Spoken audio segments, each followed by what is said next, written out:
Ellen Adorna galit na pinangalanan ang kabit ni Derek Ramsey.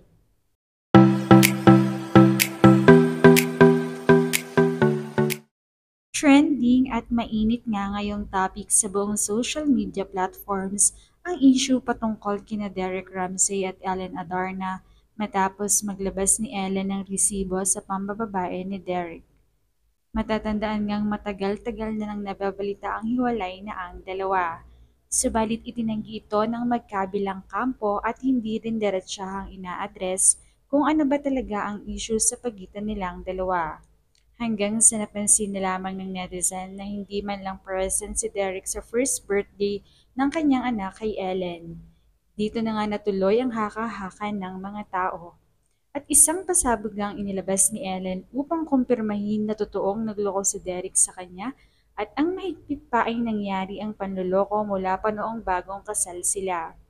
Nagpaula ng mga screenshots ng convo ni Derek sa kanyang babae. Binalaan pa ni Ellen na huwag siyang tatanggi dahil hawak niya ang mga resibo at marami pa siyang ilalabas. Marami ang nagulat sa naging pasabog na ito ni Ellen dahil ang akala nila ay maayos ang relasyon nila. Dahil bagaman sobrang bilis lamang ng panahon na sila ay nagkakilala at agad na nagpakasal, ay pinatunayan nila noon na hindi hadlang sa isang totoo at matamis na pagmamahalan ang mahikling panahon na pagkakakilala.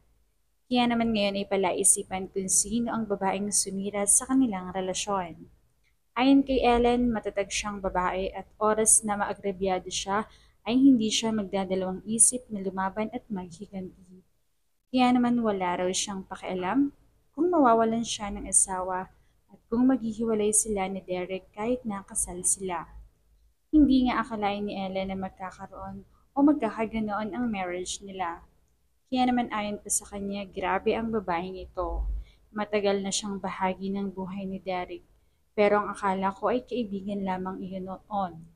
Kaya naman nung nabasa ko yon, nakakagalit, nakakadiri at nakakaiyak.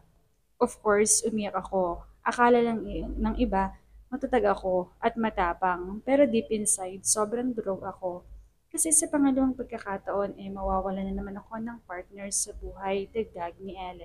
Maraming netizens naman talaga ang nakikiisyoso sa naging mga pagsabog ni Ellen dahil talagang matapang itong humaharap sa kanyang mga Instagram stories at isa-isang sinasagot ang mga katanungan ng mga netizens na talaga namang no filter. Kung galit siya kay Derek, ay sasabihin niya kung ano ang baho nito at kung ano ang mga nakakatawang ginawi nito mula nung nahuli niya ito sa kanyang pambababae. May mga kinakausap pa daw ito ng mga ex na sabihin siya ay kinukulam o kaya ay ginagamot kaya nagkaganoon. Kaya naman totoo pala nang siya ay makitang umiiyak noon sa isang restaurant.